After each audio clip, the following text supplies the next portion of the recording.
1. Listo. Bueno, hoy vamos a ver la corriente que se produce en un campo magnético fluctuante. La clase pasada habíamos visto, bueno, las clases anteriores, porque ya lo habíamos visto varias veces, habíamos analizado el fenómeno. Si tengo una varilla y esta varilla la hago introducir en un campo magnético a una velocidad U, si yo pongo aquí en los extremos de la varilla pongo el multímetro, bueno, así vamos a hacerlo imaginariamente, pongo el multímetro, entonces lo que yo voy a observar es que se va a generar un voltaje aquí en el multímetro, que la aguja del multímetro va a cambiar. Y también va a pasar una corriente, esto es porque el campo magnético beta va en esta dirección, va de norte a sur. Entonces se forma un ángulo de 90 grados con esto, y esto va a sufrir también una fuerza de repulsión hacia afuera para tratarlo de sacar. Esta fuerza de repulsión, el primero que la estudió fue un científico ruso de apellido Lenz. También simultáneamente la estudió un científico americano, creo, que es de apellido Henry. Y a Henry es a quien se le atribuyen las unidades, bueno, a quien se le pusieron en el sistema de unidades de esto. Ahorita lo vamos a ver. Eso es con una varilla. ¿Qué pasa cuando tenemos un embobinado? Bueno, lo voy a decir mientras que me asistas. En el embobinado habíamos visto, pero nada más dime si se ve en la cámara que prende el rojo. A ver. No. Sí, no. ¿No? ¿Me alejo? No, acérquese más. Porque si no, nada más se ve usted. A ver, que le mueva. ¿Prende el rojo? No. Ah, ya se vio, ahora sí ya. Bueno, o a ver el azul. Ah, el azul sí se ve más. Bueno. Entonces, quiero que vean qué estoy haciendo. Estoy aquí, golpeando y prende el azul. No está prendiendo el rojo. ¿Qué hago para que prenda el rojo? Lo voy a voltear. Ahora, ¿quién está? ¿Sí se ve que prende el rojo? No. ¿Sí? Bueno, ustedes sí lo ven en la cámara, ¿no? Sí, en la cámara no. ¿No lo ven en la cámara? No, se percibe ¿Más muy lejos? poco. ¿Más cerca? ¿No? ¿Tampoco? A ver. Y yo sí veo el reflejo del rojo en la cámara. ¿Usted sí lo ve? Sí. A lo mejor yo no lo... Ah, sí, ya se vio. ¿Ya? Ya. Bueno. Sí, ya. Bueno, entonces, ahora, ¿qué pasa si vuelvo a voltear el imán? ¿Se acuerdan? Así está prendiendo el rojo. ¿Qué pasa si volteo el imán? Ya no. El que prende es el azul. Bueno, ahí hace un destellito. ¿Sí? Ajá. Ahora, ¿qué pasa si ahora vuelvo a voltear ¿Quién va a prender ahora? El rojo. Y si vuelvo a voltear el imán, pues vuelvo a prender el azul. Entonces, lo que estoy haciendo aquí es que les había dicho, ya, gracias, Ya. Casi me machuco. Gracias. Ok, entonces lo que les había mencionado es que si hay dos tipos de embobinado, a la derecha y a la izquierda, según sus manos. Entonces, y obviamente, ¿qué pasa si yo volteo el embobinado? Pues se convierte exactamente en el sentido contrario, ¿no? Entonces, si yo tengo un embobinado así y acerco un polo sur y estoy acercando un polo sur, voy a inducir una corriente que vaya así. ¿Qué pasa? Bueno, entonces la corriente va a ir en este sentido. Así. Entonces, esta corriente está aquí a favor de las manecillas del reloj. Entonces, esta corriente va a ser positiva. ¿Qué pasa si hago que el polo sur se aleje? Si el polo sur se aleja, entonces voy a inducir una corriente así. Entonces, si lo logran ver, esta corriente va a tener un spin en sentido contrario a las manecillas del reloj, por lo tanto va a ser negativo. Caso contrario, ¿qué pasa si acerco un polo norte? Se induce una corriente ahora que va a ir así. Entonces, esta corriente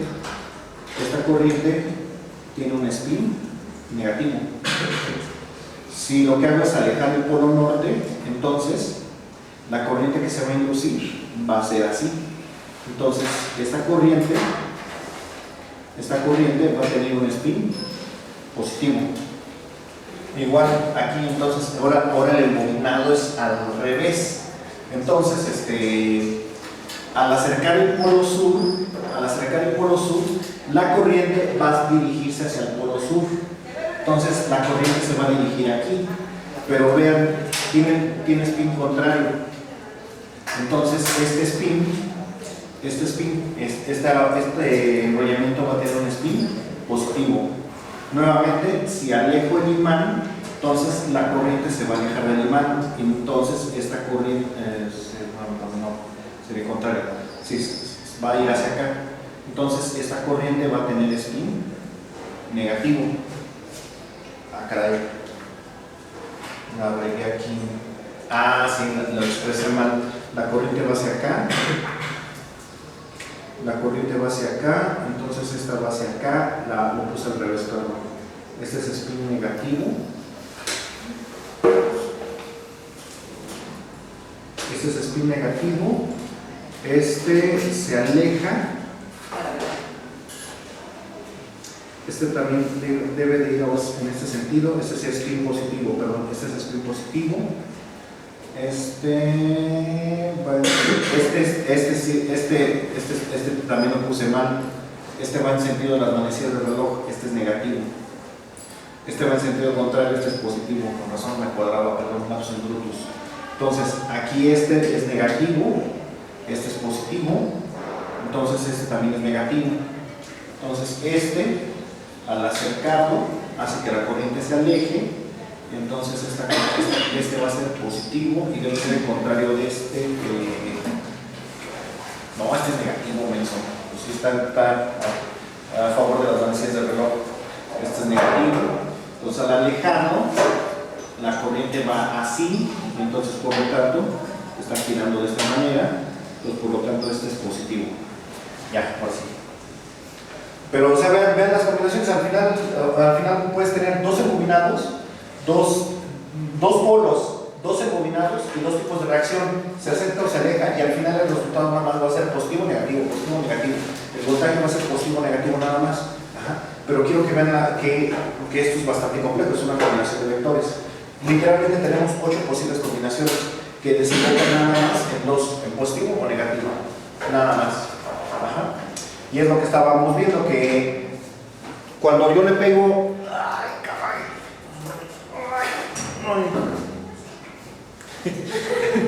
que cuando yo le pego bueno, me alejo, cuando yo le estoy pegando así ¿sí se ve el dedo azul? ¿Ahí? Sí. ¿Sí? Ok.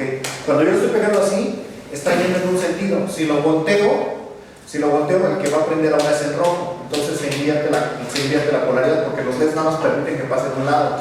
Entonces, digámoslo así, si la corriente va en una dirección, prende el azul, y si la corriente va en sentido contrario, prende el rojo. Ajá. Y eso lo logro, como logran ver aquí, que invierte el polo norte, sur, y así Y precisamente nada más le puse los imanes de ferrita, no porque aporten mucho, sino nada más para que se vea que es el polo contrario, porque si volteo y es el mismo, del mismo tipo, pues no se va a ver mucha diferencia. Pero bueno. Ahora, ¿cuál era la magnitud del voltaje que estábamos obteniendo? ¿Se acuerdan cómo se calculaba la magnitud del voltaje?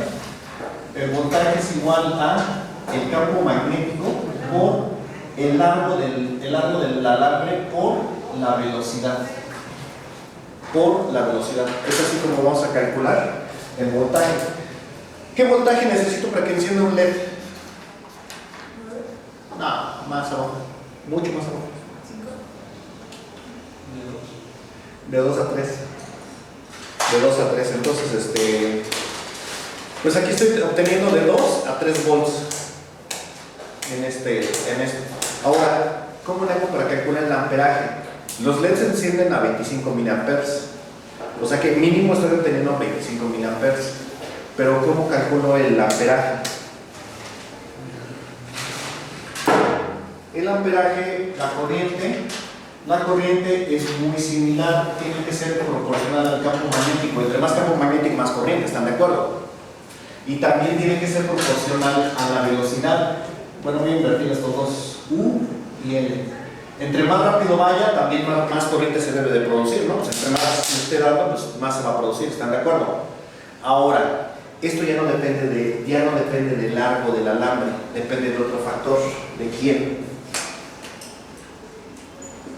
Del área transversal. Aquí depende del área transversal.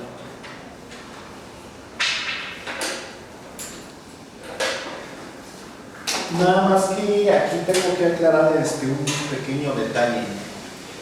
En esta fórmula les había dicho que da igual si estoy trabajando con cobre, aluminio, oro, plata, agua con sal, todos producen el mismo voltaje. Incluso ustedes, si les someto un campo magnético en movimiento, entre sus extremos más lejanos se va a generar una diferencia de voltaje y les va a dar corriente.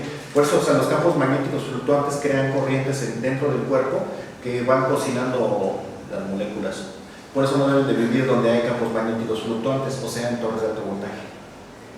O sea, en las torres de alta tensión, hay campos magnéticos fluctuantes muy grandes que terminan ocasionando que las personas tengan cáncer. Lo mismo pasa en las antenas de telecomunicaciones, a pesar de que digan que no.